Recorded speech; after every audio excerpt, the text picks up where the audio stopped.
Apollo established himself as one of the most important deities on Olympus after exterminating the fearsome serpent Phaethon. The god paraded around with his bow and arrows, brimming with pride. This weapon is one of his symbols. The archer god found Eros, the god of love, training his aim. Despite his childlike figure, he had an elegant and noble bearing with his bow. Feeling jealous of the boy god, who majestically handled the bow, Apollo decided to mock Eros's talent. "Hey boy, what do you think you are doing handling that noble instrument so carelessly? Don't you know why the whole world refers to the bow as Apollo's weapon? With it, I defeated the most terrible of monsters." Eros didn't give in to the provocations. He turned his back on Apollo and started to walk away. But the sun god continued his provocations. "That's right, walk away. With your lousy aim, you'll never achieve a feat like mine." Apollo's offense exceeded the patience of the god of love. He waited for Apollo to turn around and quickly took one of his golden arrows. And he fired his weapon, striking the heart of the god Apollo, who fell to his knees.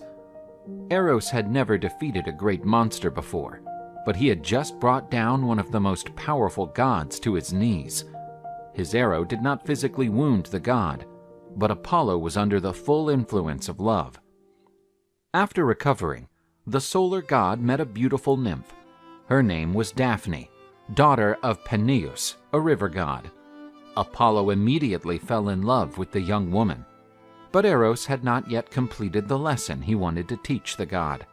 He shot a lead arrow and struck Daphne's heart, causing her to feel repulsion from Apollo.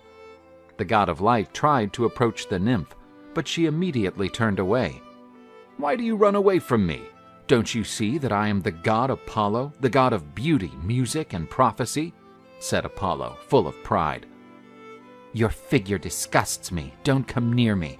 I'd rather give myself up to a disgusting satyr." However, Apollo could not resist the powers of passion and tried to approach the nymph. She attempted to run away, but Apollo pursued her. When the god was about to catch up with her, the nymph ran into the water of her father's river and said, "Father, please, I beg you. I am tired of running away.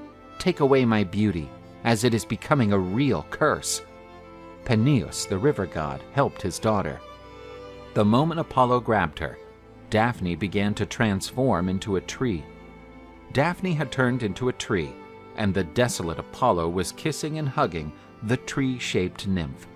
And as he tried to grab the nymph's hair, only laurel leaves remained in his hands. Daphne had turned into a laurel tree.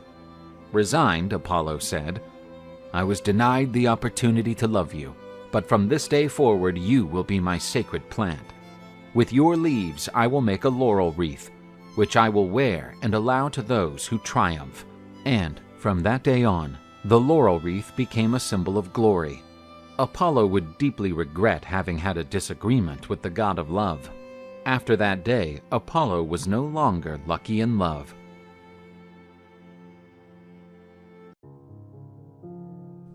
The Greek world was full of musicians and poets who sang the deeds of gods and heroes, but none of them could compare to Orpheus. He was the son of the muse Calliope and the god Apollo. From his mother he inherited an unsurpassed melodious voice, and from his father a talent for writing outstanding music. When he played his lyre offered by Apollo, the animals would calm down and stop to listen to him, and even the plants would swing to the music's rhythm.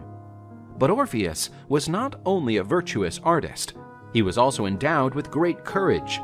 The young man was part of the Jason crew in his quest for the Golden Fleece. Thanks to Orpheus, the Argonauts escaped the seductive siren song, since the hero managed to muffle the deadly melody of sea creatures with his own music. After returning from the adventure, Orpheus met the beautiful Eurydice, falling in love. Eurydice was the biggest fan of Orpheus's songs. The young lady's passion for the songs often made him jealous of his own compositions. During the couple's marriage, dark omens pointed to a turbulent future.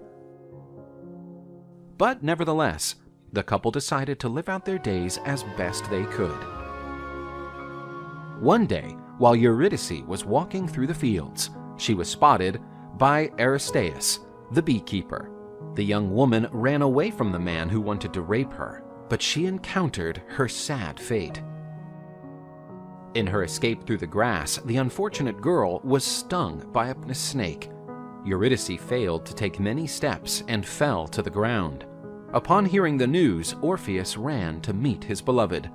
The young woman died in the arms of her lover before departing for the kingdom of Hades.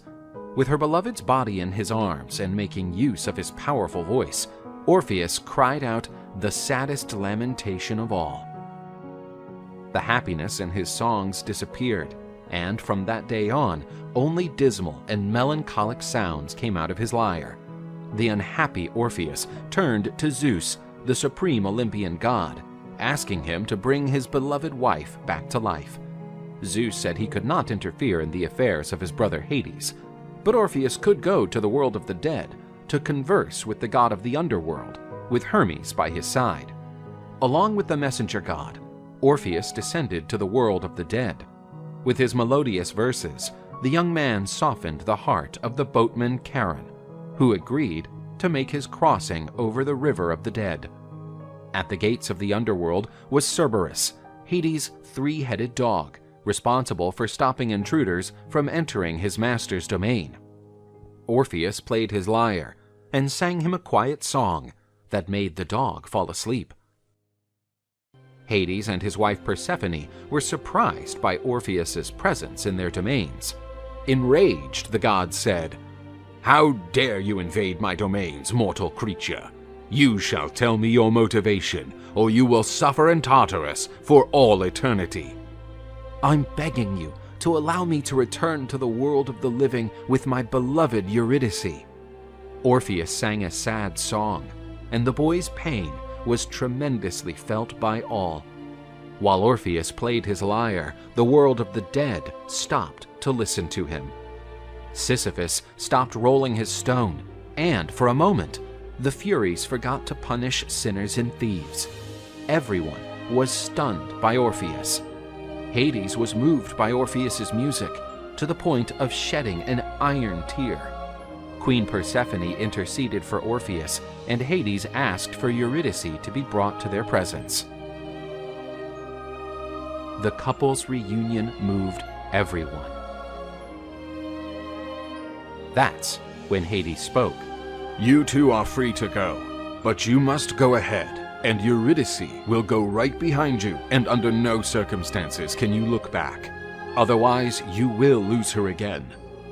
A dark path emerged from the underground to the surface, and the couple set out for the world of the living.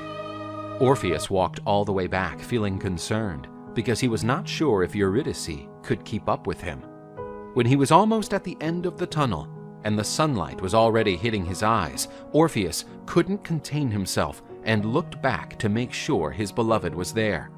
But at that very same instant, Eurydice was pulled back into the world of the dead.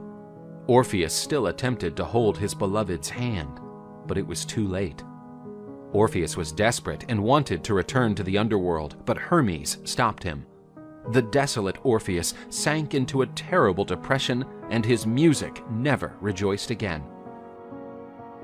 Sometime later, he was found by a group of Bacchantes, the Dionysus' priestesses, who wished to sleep with the young man, but he could only play and sing his sad songs. Enraged, the Bacchantes threw stones at Orpheus, but the power of his music dodged them. The Bacchantes decided to muffle the music with bells, screams, and drums. No longer protected by the music, Orpheus was killed and pierced by the Bacchantes. His remains, along with his lyre, were thrown into the river. The dismayed muses picked his divine lyre and honored him by turning it into a constellation. Despite his sad end, Orpheus's spirit was free to meet his beloved Eurydice in the Champs-Élysées.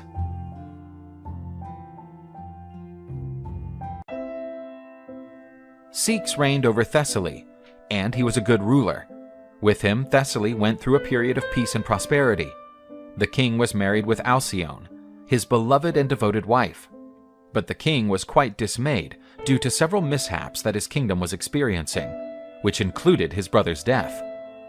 Ceyx started to believe that his kingdom no longer counted with the gods' benevolence, and therefore, he made the decision to travel to the Oracle of Delphi, looking for answers. To reach the Oracle, the king would have to go through a morose and sometimes dangerous sea journey. Knowing her husband's plan, Alcyone experienced an ominous sign and begged him to relinquish the idea, or at least to take her with him. But Ceyx didn't mind his wife's pleas. Although he didn't want to leave his beloved partner behind, he also didn't want to put her at risk. He promised to Alcyone that he would be back in 2 weeks at most. The king embarked and waved at his beloved wife, who, with teary eyes, waved back. Initially, the journey was quiet, but the weather quickly shifted, and the sailors were hit by a powerful storm. Ceyx's vessel was swallowed by the tides, and the king was engulfed by the sea, along with his ship. His last thoughts were about his wife and his promise of returning to her, which would never be fulfilled. Alcyone spent every day praying to the gods for a safe return of her husband, unaware of the tragedy that struck him. The return deadline had already expired, and Alcyone began to pray even more and making offerings, especially to the goddess Hera, which is the protective goddess of marriages and couples. The goddess, witnessing the queen's grief due to her missing husband, decided to act. Hera called the goddess Iris, her faithful messenger, and ordered her to meet Morpheus, the god of dreams. She wanted to have him convey her message as a dream. Iris stepped into the dark cave where the god of dreams slept. The brightness of the goddess's colored rainbow lights woke up the god, and, after delivering the message, the goddess went away. Hypnos, the god of sleep, ordered his son Morpheus to shape himself like Ceyx and visit Alcyone in her dreams, fulfilling Hera's command. Morpheus visited Alcyone in her sleep. She saw her husband, and he appeared pale, with a saddened face, as well as wet hair and clothes.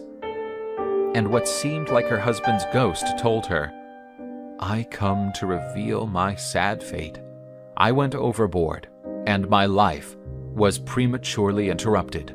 Weep and mourn for me, because I will not come back to life to fulfill my promise." Alcyone threw herself at the ghost's feet and pleaded him not to go away, and when she tried to grab his legs, he vanished. And so the queen woke from her dream and was sure that her husband would never make it back. Alcyone went to the beach, the same place where she had seen her beloved man for the last time. That's when she spotted a floating body, and Alcyone immediately recognized Ceyx. Desperate, she jumped into the sea to reach her husband, despite not knowing how to swim. Alcyone was about to drown. Her life was also coming to an abrupt end. That was when the gods levitated her body, and the queen was turned into a beautiful bird. But even as a bird, she still wept for the loss of her love. Then she flew up to her husband's body and kissed him.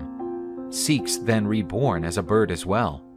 And together, the couple of birds conquered the air. From that day, once a year for 7 days, the Greek seas calm down, a sign that Alcyone and Ceyx are returning to hatch their eggs. The history of ancient Greece is filled with heroes who encountered great challenges and took part in remarkable adventures. Many heroes had tragic ends, but others managed to return triumphantly and keep going with their lives. Admetus was one of those fortunate heroes who returned home to reign over Thessaly. He was one of the Argonauts who set out in search of the Golden Fleece, and, due to an unusual feat, he managed to marry the beautiful Princess Alcestis. The couple lived happily, and the royal house of Thessaly prospered along with their kingdom. Admetus, Alcestis, and their offspring were loved by their people, and that happiness seemed to never end. However, one day, Admetus was taken by a sudden malaise.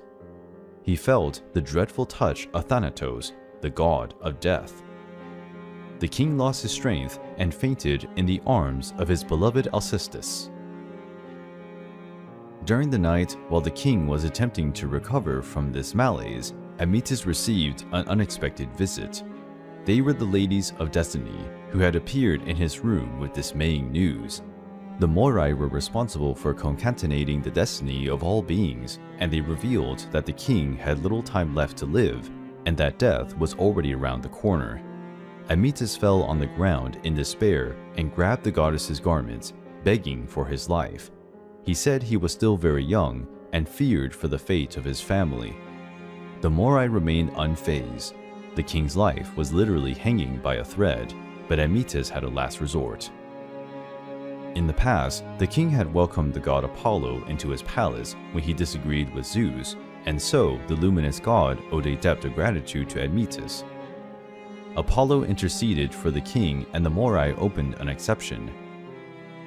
They said that the king could remain alive so long as someone, free willingly, surrendered his life in the king's place. The king felt relieved because many had told him they were willing to give their own lives for him.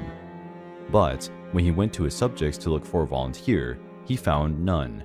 Then he turned to those he thought would never abandon him. The king asked if any of his old parents would sacrifice for his son, but they were still very attached to the time they had left. The dismayed king started crying and could hardly believe his end was coming. It was then that Alcestis, his wife, said she would sacrifice herself in his place.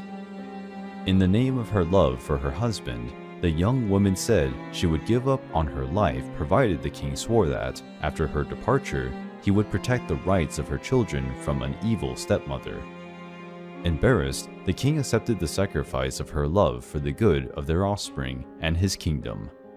And the evils that afflicted Admetus moved onto the brave queen. Alcestis, already sick, was bedridden waiting for the inevitable visit paid by Thanatos. While Admetus was crying over his wife's imminent departure, a commotion started in the city. The mighty Hercules had arrived, the great hero who was still performing his 12 outstanding labors. But he had already achieved notoriety for defeating frightful monsters and villains. The son of Zeus asked to be lodged in Admetus' palace, and he welcomed him with all the honor that a son of Zeus deserved. Hercules had a delicious feast and was served with the finest regional wines. Then, the hero felt the palace's funeral atmosphere and noticed the sadness of Admetus and his servants. Hercules asked the reason why, and Admetus explained the whole situation. The hero was moved by the king's account, and he felt deeply honored to be so solemnly received even in such a painful moment. This showed that the king appreciated the duty of hospitality imposed by Zeus. The son of the supreme god assured Admetus that he would not allow the god of death to take his wife's spirit, so he stood beside Alcestis' bed like a watchdog. The night arrived, and with it came the beautiful but ominous Thanatos. The dark god was surprised by the hero's presence and demanded Hercules to step away, because Charon was waiting for Alcestis' arrival to cross the world of the dead. But Hercules said that Thanatos could only touch Alcestis if he managed to defeat him. This is a laughable threat to the god of death. And the two began to fight. The hero confronted death itself, something unfeasible for a common mortal being.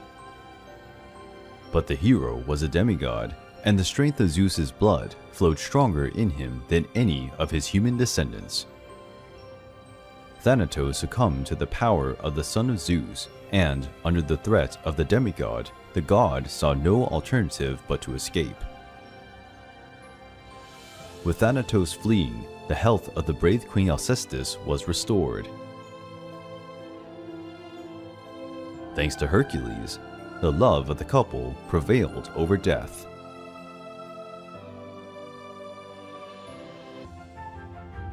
Adonis was a beautiful young hunter. While wandering the woods in search of his prey, the young man was worshipped by the flower nymphs. His beauty was so striking that he looked like a god.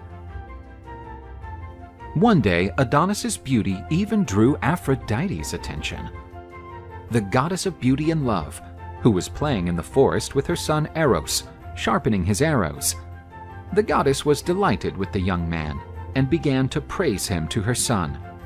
Eros grew angry due to jealousy and turned his back on his mother while continuing to sharpen his golden arrows. Aphrodite said that Eros should not be jealous as to her. He would always be the most beautiful. She hugged him to comfort him, but accidentally ended up injuring herself on the arrow that Eros was holding. And so Aphrodite fell in love with Adonis. The goddess was spying the beautiful young man, and she could not resist his charms and succumbed to passion. Aphrodite asked the young man who he was, since his beauty was so wonderful that he resembled a god. Adonis knew that this lovely woman could only be Aphrodite, the goddess of love. He said that he was not a god, but a mere mortal. Aphrodite was intrigued because she didn't know that a man could be almost as perfect as a god. Aphrodite drew closer with such a seductive look that no god, much less a mortal, could resist. The couple kissed and began to see each other regularly. These were days of passionate love.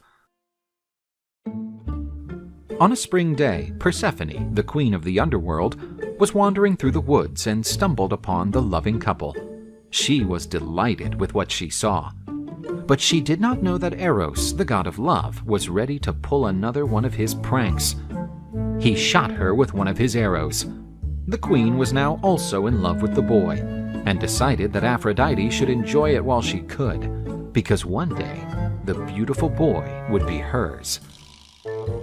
Aphrodite was overzealous of Adonis, fearing that the young and daring hunter would injure himself on his hunts.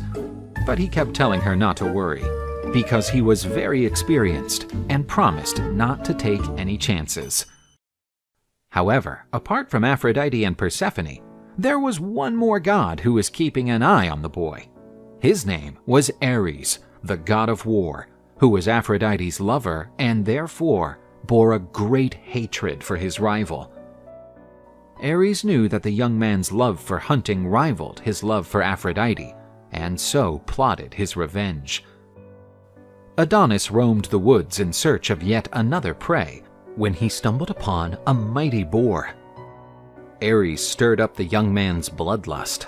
He ended up forgetting the promise he made to the goddess of not risking himself needlessly. Adonis chose to fight the beast and managed to wound it. But Ares inflated the beast's heart with unbridled fury. The boar decided not to flee to preserve its life, but to furiously charge Adonis. He drove its powerful tusks into his abdomen. Adonis was mortally wounded. Aphrodite came running to his aid, but there was nothing more she could do. He died in her arms. She buried him, and upon his tomb grew beautiful red flowers that were named Adonis. Zeus, the supreme god of the universe, was once again having one of his extramarital affairs. This time, the target of his lust was Semele, daughter of the king of Thebes. The god would come down to earth, hidden from his wife, to sleep with Semele. Unlike other affairs of his, Zeus appeared before his mistress in the form of a mortal, without denying his identity as a god of Olympus. Semele had no reason to distrust the god, as only a divinity could provide so many nights of sublime pleasure. One day, when Semele woke up, she felt the god's warmth on her sheets. The princess thought that he must have left a moment before. With a radiant smile of someone who had spent a wonderful night, Semele got up from her bed and called her servant Beiro. The old maid came over to help her mistress get dressed, who was bragging about her romantic adventure. But Semele did not suspect that the old woman was goddess Hera disguised as a maid. The goddess swallowed her anger. Tired of being humiliated by Zeus, she organized a plan to punish the princess. The false maid tried to fuel a doubt about the identity of Semele's lover. She said that the princess had little experience as a lover. Therefore, she would certainly be dazzled by her boyfriend's talent. She advised her to be less impressed, as this talent could be found in any more striving man. The princess's doubts increased. but she continued to believe in her lover. But she asked the maid to clarify that uncertainty. The maid told her that there was a simple way. Ask the man to swear to show himself as he really is. Semele thought this was an excellent idea. In the evening, when her lover returned, Semele told him that she had a request. Zeus assured her that nothing was out of his reach. She could ask for anything she wanted. Satisfied with her lover's promise, Semele asked Zeus to show himself in his true form, in all his splendor. Zeus was heartbroken to hear his lover's request, but since he had sworn to grant her anything, he could not refuse. The great god revealed all his glory before the young princess. She marveled at the radiance of her lover. But the brightness and heat emanating from the god became stronger and stronger, burning the poor mortal. In flames and feeling death, the poor girl thought about her stupidity and having let the cursed Beiro plant the seed of distrust in her heart. The unfortunate princess turned into a pile of ashes. But Zeus noticed that there was life among the ashes. It was a baby not yet fully formed. Zeus opened a slit in his leg at thigh level and placed the little fetus inside. The god had already given birth to Athena, who emerged in his head. Why not give birth to another child? Sometime later the child was born, the only god of Olympus to be the son of a mortal. To avoid Hera's wrath, Zeus asked Hermes to secretly deliver the child to his aunt Ino and Atamas, the king of Boeotia. That child became one of the best-known gods in Greek mythology. His name was Dionysus, god of wine and ecstasy.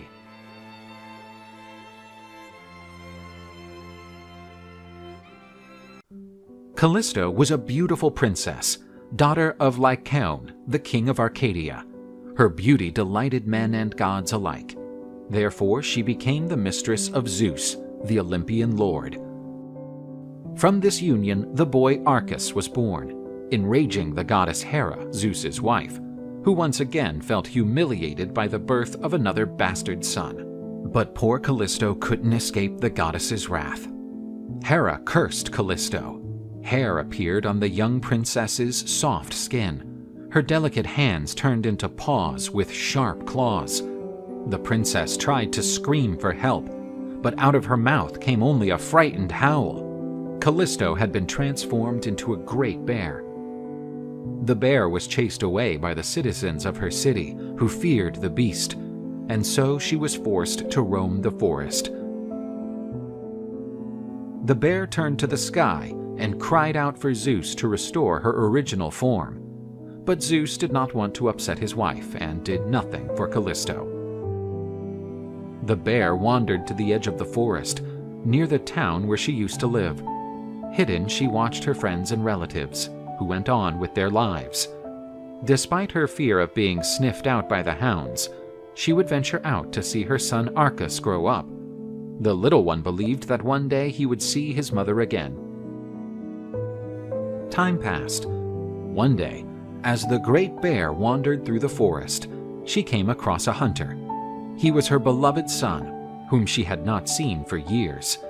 The emotional mother forgot that she was a bear. She stood and tried to hug her son. He, thinking the bear was about to attack him, threw his spear at the animal. But Zeus would not allow such a tragedy to occur and intervened. The god turned mother and child into constellations. The mother's constellation became known as Ursa Major, and the son's constellation as Ursa Minor. But the goddess Hera was furious to see her rival and her bastard son honored in the sky. So, she convinced the deities of the seas, Poseidon, Oceanus, and Thetis, not to give shelter to the constellations of Callisto and her son. Thus, the constellations of Ursa Major and Ursa Minor crossed the skies throughout the night without ever hiding in the sea waters.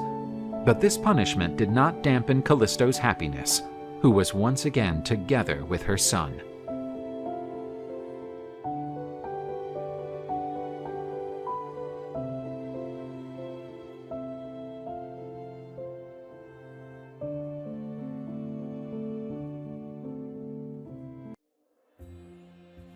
Zeus, the ultimate god of the universe, used to make a habit of coming down to earth and putting men's hospitality to the test. He was a great deity, both feared and revered. He was welcomed with all due respect everywhere he went. This time, however, he wished to know how he would be welcomed if he did not reveal his true identity. Together with his son Hermes, the god came down to earth, dressed as a wanderer. After roaming around the region of Phrygia, they stumbled upon a beautiful house and decided to knock on its door. "What do you two vagabonds want?" "We would like something to eat and a place to rest." "Get out of here! This is not a guest house!" Zeus restrained his anger and continued on his way. A few steps further on, they find another house where it seemed there was a party going on.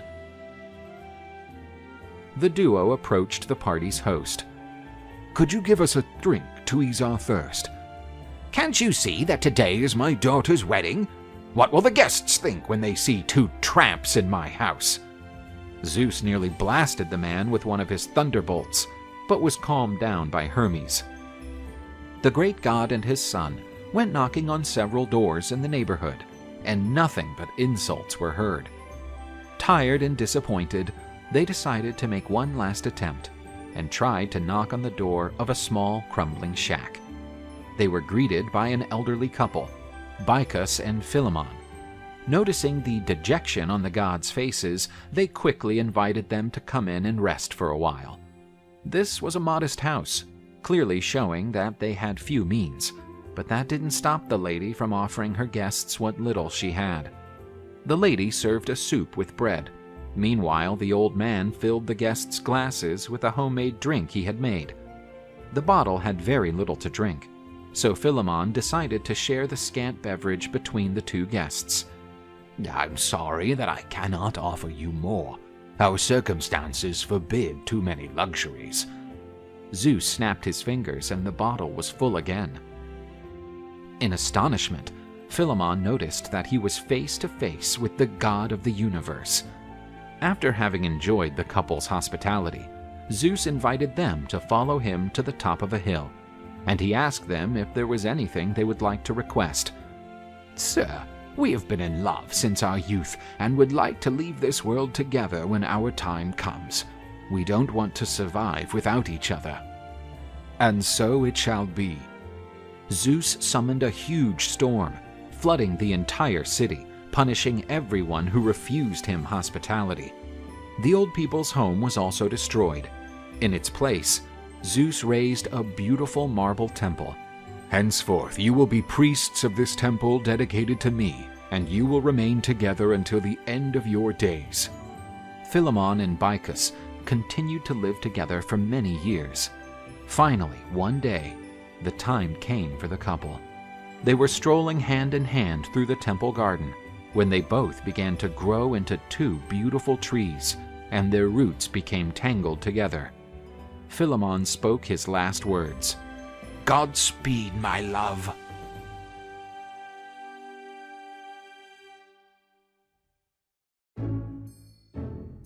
Echo was a beautiful nymph who took her greatest pleasure in amusing herself in the woods and fields.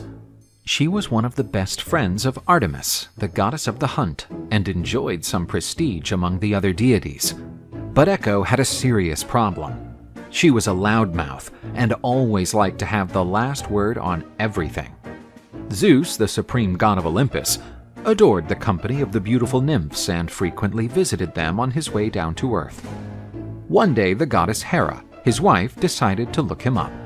She went to the nymph forest to catch him red-handed. Echo, upon seeing the goddess approaching, tried to cut her off to cover Zeus's escape. She flattered the goddess's beauty and talked incessantly, while Zeus took the opportunity to flee. Hera, tired of the babbling nymph, ordered her to shut up and get out of her way. Zeus's wife understood that she had been deceived. Echo could not escape unpunished from her rage. Hera punished the nymph, who always loved to give the last word on everything. From that day on, her fate was to repeat the last word she heard. Echo went on to wander sadly through the woods, until the day she came across the most beautiful man she had ever seen. She fell in love immediately, but she knew that she had no way to express her love. The man was Narcissus, one of the most handsome young men in all of Greece, known to disdain all suitors. He was hunting with his friends, but eventually strayed from his companions in the woods. That's when he heard a noise coming from the bushes. "Is anyone there? There, there, there." Narcissus walked up to the nymph and she, insane with passion, tried to grab him. He pushed her away and said, "Let go of me. I don't want you. I want you. I want you." Narcissus ran away and left the lonely nymph behind. After being snubbed by Narcissus, Echo wandered through the woods and stumbled upon a group of nymphs who had also been discarded by the boy. Unlike Echo, who had accepted her sorry fate, they cried out to Nemesis, the goddess of vengeance, to punish the young boy who had scorned them. The goddess heard their prayers and decided to punish Narcissus, so that he could learn what it was like to be unrequited in love. The young man was strolling near a water spring and decided to stop and quench his thirst. As he knelt down, he saw his reflection in the water and understood why all the women threw themselves at his feet. But he would fall in love with his own image. He attempted to touch the face of his reflection, but it vanished when he did. "Why do you run away from me? You smile at me and then despise me." Echo, in hiding, watched everything. Narcissus spent days contemplating his own image.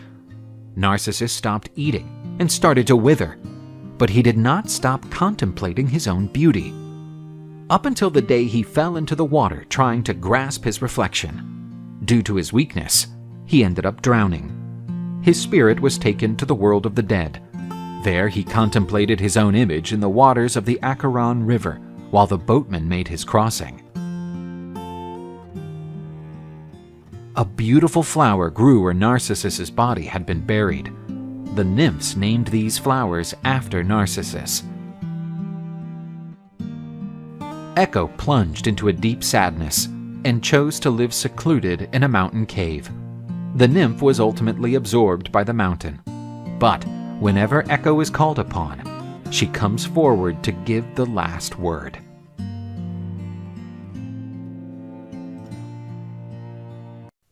Niobe was the powerful queen of Thebes, married to Amphion, son of Zeus, and an amazing musician. She was the daughter of Tantalus, a man who dared to serve human flesh to the gods. His offspring was cursed, and Niobe would meet a terrible fate. Niobe had 7 children. They were so strong, athletic, and beautiful that they looked like the children of Ares and Aphrodite. The queen also had 7 beautiful daughters, who delighted those who looked at them, resembling true nymphs. Niobe was enormously proud of her children. This immoderate feeling was the reason for her ruin. One day, a priestess from Apollo's temple asked the people to participate in a sacrificial ceremony to honor the goddess Leto, mothers of the gods Apollo and Artemis. The proud queen did the unthinkable. She interrupted the priestess and said that, if the goal was to worship and honor someone, then she should be the focus, and not the goddess Leto. She boasted that she was queen of one of Greece's most important kingdoms. On the contrary, Leto was a wandering deity, who only found shelter on the island of Delos thanks to the mercy of the gods. While Leto had only 2 children, Apollo and Artemis, the queen had given birth to 14. All so splendid that, according to Niobe, they could live on Olympus among the gods. She told them to forget about Leto and focus all their tributes on the Queen of Thebes. Far away from there, Leto was consoled by Artemis after suffering the enormous humiliation, but her children would not allow such an outrage against the gods to go unpunished. Apollo and Artemis's revenge would be relentless. Using his divine bow, Apollo initiated the payback. With terrible arrows, he went about slaughtering Niobe's male children. All 7 sons of the Queen of Thebes fell after being struck by the shining god's arrows. Niobe was horrified to see all her sons dead and fallen at her feet. But this punishment was not enough to make the queen understand that a mortal cannot compare herself to the gods. Niobe, even after losing her 7 male children, said that she was still superior to Leto, for she had 7 magnificent daughters, while the goddess had only 1. So Artemis carried out the god's vengeance on the insolent mortal. With sharp blows, she slaughtered Niobe's 7 daughters. The proud queen lost the 14 children of whom she was so proud. Her arrogance brought her on par with the gods. It was said that Niobe was turned into a rock, and that even in this mineral form, the queen continued to shed tears down the stone. The Isthmian Games were celebrated in the city of Corinth. They were a kind of Olympic Games in honor of Poseidon. The contestants would compete in different events, but the chariot race was the most prestigious. The best drivers took part in the sport. Among them was Phaethon, son of the Titan Helios, with the nymph Clymene. In case of victory in the chariot competition, the sun god promised his son to grant him anything he desired. Motivated by his father's promise, Phaethon won the hotly contested chariot race. After his victory, he boasted and said that he was such a good chariot driver that he could even drive his father's sun chariot. Helios was the god responsible for driving the sun chariot, guiding it from dawn to dusk. One of Phaethon's colleagues laughed in his face and said that only Helios could drive the sun chariot. Even his son could not achieve such a feat. Phaethon was furious at the remarks and decided to head to the far east, where the palace of the god Apollo was located. Upon arriving at his father's abode, he went to Helios' throne and told him that he already knew what he wanted as a prize for having won the race. More than anything else, he wanted to drive the sun chariot. Helios was startled by such a request, but there was nothing he could do, for the promise had been made. The goddess Aurora announced the arrival of a new day, and Phaethon was in his father's chariot, with the horses prancing and neighing. Helios advised his son to hold tightly to the reins without ever flinching, as the horses were wild and obeyed only those with a firm hand. Aurora ran ahead of the animals with her torch, and Helios' horses shot after her. Phaethon had trouble restraining them at the start. The task was more difficult than he imagined. During the great climb, Phaethon made a huge effort and used all his skill as a chariot driver to guide the horses properly. By midday, Phaethon had withstood the demanding test of the climb. He was now at the most relaxed part of the journey. The son of Helios felt like a true god contemplating the world from above, and because he was ecstatic, he eased off the reins. Feeling loose, the horses plunged toward the ground. Phaethon couldn't control them, and they were about to crash catastrophically into the earth. When the collision was near, the young man prevented the sun from colliding with the earth. But still, he was flying dangerously low. Everything below was scorched by the sun. Lakes and rivers evaporated, and the sea boiled over where he passed. Noticing that the sea was boiling, Poseidon went to Olympus to demand that Zeus act. Fearing even greater damage, the supreme god decided to strike Phaethon with one of his thunderbolts. The young man didn't even realize what had hit him, and fell from the sun chariot. Phaethon tumbled out of the sky like a shooting star. His dead body fell into the river Eridanus. The frightened horses returned to Helios' palace. Phaethon's remains were collected by the naiad nymphs and buried. Over his tomb, a monument was erected to the audacity of the young man who dared to drive the sun chariot. The journey of Apollo's son left scars on the earth. The region scorched by the sun became infertile and waterless. Today, this region is known as the Sahara Desert.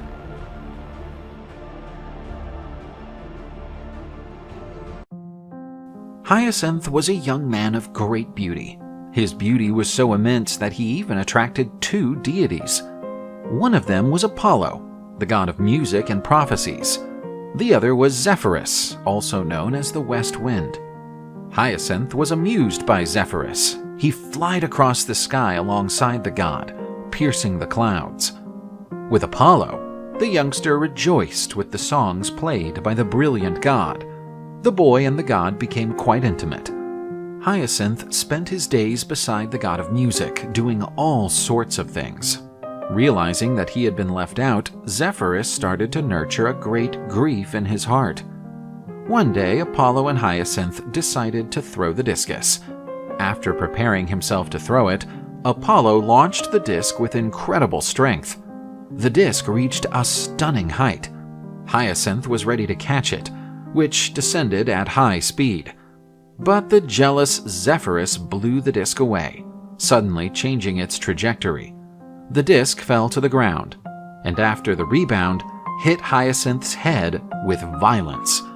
Apollo ran to rescue the boy whom he treasured so much. The god tried to use his powers to save Hyacinth's life, but not even the mighty Apollo could change Hyacinth's fate, traced by the Moirai. The beautiful boy died in Apollo's arms. Beautiful flowers started to sprout where Hyacinth's blood drops fell. Apollo felt guilty for ending Hyacinth's life at the peak of his youth, and in tribute to his friend, the god wrote his most beautiful songs, which were also the saddest and most melancholic. But with the arrival of spring, the god rejoiced, because the beautiful flowers born of the young's blood reappeared, and these came to be known by the name of Hyacinth. Orion was well known to be a gorgeous giant and an accomplished hunter. As a result, the giant and the goddess Artemis became close friends and fellow hunters. This proximity was building up the affection between Orion and the goddess. But Artemis had taken a vow of chastity and would never unite with any male being. Yet her feelings for Orion were shaking her convictions.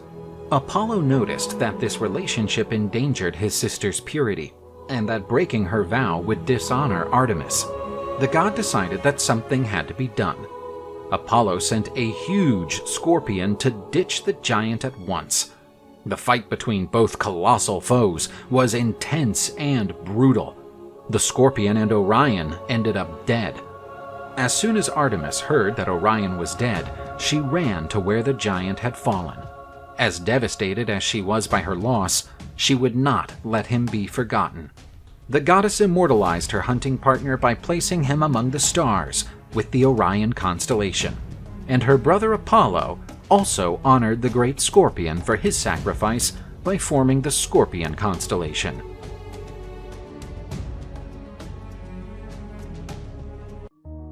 In ancient Greece, there was a half-man, half-fish sea creature with green hair. His name was Glaucus. He had once been a mortal man, but was transformed into a marine deity after eating a magical herb.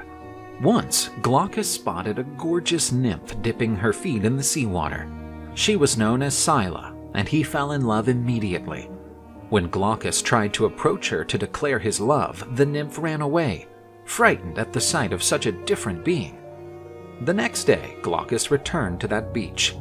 There was Scylla on the rocks, at a safe distance. He could then introduce himself and declare his intentions. Even though she was no longer afraid of Glaucus, she rejected him. Hopelessly in love, Glaucus became desperate at the pain of rejection. In that distressed state, he went to the island of the sorceress Circe, for he knew she had the power to help him conquer the nymph's heart. But Circe, who had never seen such an exotic being, was fascinated by Glaucus and tried to convince him to forget the nymph and devote himself to the sorceress. Glaucus, however, had no room in his heart for Circe's love. He rejected her and said that his love belonged to Scylla. Even though she was extremely angry at being snubbed, Circe made a magic potion for Glaucus to offer to Scylla. With this, he would be granted all the love he deserved. Glaucus gave the potion to Scylla as a gesture of friendship, and the nymph drank it all, for it tasted delicious. Scylla went through a horrifying metamorphosis. Her arms started to turn into tentacles, much to Glaucus's abhorrence. The poor nymph was morphed into a hideous gargantuan monster with multiple heads, feet, and tentacles. No love could withstand the creature's hideous appearance, and all of Glaucus's passion turned to disgust. Scylla took refuge on the rocks of the Strait of Messina, in a cave near the fearsome Charybdis, a deep sea monster that swallowed up vast volumes of water in a huge whirlpool that sucked in everything around it. Scylla and Charybdis became one of the gravest dangers for all navigators. Legendary heroes such as Odysseus, Jason, and Aeneas encountered these terrible creatures and almost lost their lives. In ancient Greece, the myth of Scylla and Glaucus became a warning of the dangers of unrequited love, where the rejected person can take desperate or vengeful actions against innocent people.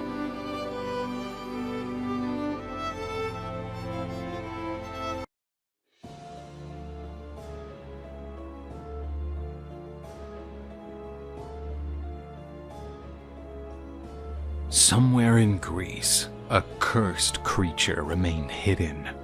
Among all the monsters who inhabited the nightmares of the Hellenic, this was surely one of the most feared. Many brave heroes dared to hunt this creature, but none ever returned. They said that this being was so hideous that no one could face it. Her name was Medusa. But Medusa was not always like that. She once had been one of the most beautiful women ever to walk the earth. She was born of the union of two primordial sea deities, Phorcys and Ceto, and she came into the world as a normal child. Medusa had two sisters, Stheno and Eurydice. They were Gorgons, creatures that combined women and serpent traits. Since childhood, Medusa was devoted to the goddess Athena, and when playing with her sisters, she always pretended to be the goddess Athena, while her sisters loved to be the villains. Together with the girls, she also played with a boy called Iphicles, who was Medusa's best friend. The two were inseparable. Medusa grew and became more beautiful every day. Medusa's charms made the young Iphicles an easy target for Eros, the god of love. In love, Iphicles declared his affection for Medusa. The young lady deeply loved the boy, but she had the dream of becoming a priestess of Athena and could not cave into the temptation of love. When she reached the appropriate age, the young woman started her preparation to become an Athena priestess. The temple's apprentices needed to have pristine conduct and discipline. All their acts could be reflected in the goddess's reputation. One of the major requirements for becoming a priestess of Athena was absolute purity. They were to mirror themselves in Athena. Therefore, the young women should remain virgins, just like their goddess, who never surrendered to the influence of Eros and Aphrodite. Medusa became a perfect priestess, maybe even too perfect. The rituals conducted by Medusa kept attracting more followers, delighted with the way in which that beautiful young woman conducted each of her activities. Medusa had beautiful fluttering hair. With her movements, it mesmerized those who stared at her. A gullible man dared to say that Medusa's hair was more beautiful than Athena's. The goddess, from the top of Mount Olympus, noticed a commotion in one of her temples. She realized that many were not there to worship her, but rather to see the charming priestess. Athena resisted the temptation to do anything against those who shifted their focus from her to Medusa. The goddess knew that, although this was wrong, the young priestess was not to blame. After all, she was only doing her work in the best way she could. Meanwhile, at Mount Olympus, Poseidon noticed the goddess's restlessness. The sea god and Athena had a major rivalry. They disputed the right to be the city's patron god, which was the capital of the Attica region. The goddess was the winner of this dispute, and in honor of her new protective goddess, the city changed its name to Athens. Poseidon did not accept defeat well, so he was waiting for the right moment to take revenge on the goddess. The god noticed that Athena was focused on her most beautiful and gracious priestess. He decided that this beautiful young woman could be an instrument of his revenge. Poseidon plotted to tarnish Athena's reputation, striking her most unblemished follower. In the meantime, Medusa kept carrying her normal life, unaware that she was being watched by the Olympic gods. Medusa walked by the sea, and lurking, concealed among the waves, the god of the seas followed her. She heard someone say her name. The call came from the ocean. Poseidon emerged from the sea in all his paramount glory. The god used his charm to seduce Athena's priestess, but Medusa, albeit stunned by all his splendor, did not forget her vows and rejected Poseidon's advance. He did not accept the rejection and grabbed Medusa's arm. She reacted unexpectedly and, violently hitting him in the face, managed to get rid of the god. Medusa ran to Athena's temple, the only place where she felt safe. But Poseidon, consumed by lust, went after the young woman. Poseidon was almost reaching her, when the brave Iphicles stood between the god and Medusa. Despite his bravery, Iphicles represented no obstacle to the god who, with one blow, threw the young man away. Medusa stepped inside the temple of her goddess and knelt before her statue. She asked for protection when she heard the god of the sea's heavy footsteps approaching. The god approached the encircled young woman who cried out for help. Poseidon possessed her on the goddess altar by force. The god happily left the temple. His revenge had gone better than planned. Besides having corrupted the best priestess of Athena, he also degraded her beloved temple, which the goddess deeply treasured for its purity. Medusa felt ashamed and filthy when the goddess Athena took the form of her statue and furiously blamed the priestess. Athena said that if it had not been for her flamboyant presence, which diverted men from the path of virtue and purity, and for her vanity, which made her irresistible, none of that would have happened. Her temple would have remained immaculate, and her honor as a goddess would not have been diminished. Athena decided to punish the priestess, who was now impure and guilty, for the dishonoring of the temple she was to care for. The night arrived, and Iphicles regained consciousness after the strong blow he suffered. He then began to search for Medusa. He heard her cry in the temple of Athena. Arriving there, he encountered Medusa sitting on the ground, crying in pitch-black darkness. She asked him not to come near, because she did not want to be seen like that. Concerned, her friend nevertheless approached, offering words of comfort. But when he touched the young woman's shoulder, a serpent bit his hand. Medusa frighteningly turned, and the two youngsters looked at each other. The young Iphicles became a stone-made statue. In despair, Medusa wept, embracing the statue of her best friend. Not to hurt anyone else, she ran away. But during her escape, she was sighted by some residents of the city. Those who looked into her eyes became petrified. People told each other about that horrible snake-haired creature. A group was assembled to hunt the creature. These men were found days later, completely petrified and with terrified semblances. Medusa had no intention of hurting anyone. She simply wanted to defend herself from unfair aggression. She decided to hide in a region that had been abandoned by its inhabitants for centuries. There, she found an ancient temple in ruins, which she turned into her hiding spot. Many warriors attempted to capture the Gorgon for glory, but none ever returned. Isolated, Medusa kept losing her remaining humanity. Her reputation as a terrible monster became legendary. Medusa survived by hunting small animals and rodents. One of her prey led to an unexpected reunion. Medusa encountered an ancient bust, which represented the goddess Athena. She realized that those ruins had once been one of the first temples to give shelter to the goddess.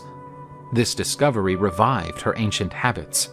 Medusa started to care for the temple and to exalt the glory of the goddess, the dilettante daughter of Zeus, the supreme god of Olympus. Albeit living a miserable existence, the young woman still showed her nobility. In her heavenly residence, the goddess did not fail to notice the honorable acts of her former priestess. She realized that her actions could not be justified by vanity, since no one could witness those acts. And she felt sorry for having enforced such a cruel and irreversible punishment on the girl. While conducting one of her many rituals, Medusa heard the steps of another invader. Medusa's bestiality re-emerged, and she prepared to face another opponent. The daring warrior walked cautiously in the creature's abode, while she prepared the ambush. Sneaking close to the warrior, she was stunned when noticing that he was carrying Athena's shield, the sacred aegis that had once belonged to Zeus. Athena's shield was so polished that it reflected like a mirror, and using the reflection, the warrior realized that the monster was behind him. With a sharp blow, the young warrior severed Medusa's head from her body. Medusa was dead, and her blood kept dripping to the ground. The warrior, anonymous until that point, would go down in history under the name of Perseus. After completing his labors, Perseus returned to Athena her aegis and also gave her Medusa's head. What few knew was that Medusa carried Poseidon's divine seed, and from her blood, Chrysaor was born, the warrior of the golden sword. Not only that, another beautiful creature, a winged horse, also emerged. The majestic Pegasus was the purest of all creatures, embodying all the original purity that had been stolen from his mother. Many believed that the help Athena provided to Perseus, when she handed him her precious shield, was another act of retaliation against Medusa. Actually, she only wished to free the young girl from that dreadful existence, which had been unjustly imposed upon her. Athena glorified Medusa by adding the Gorgon's head to her shield. The image of the loyal priestess was now eternalized beside the goddess she loved so much.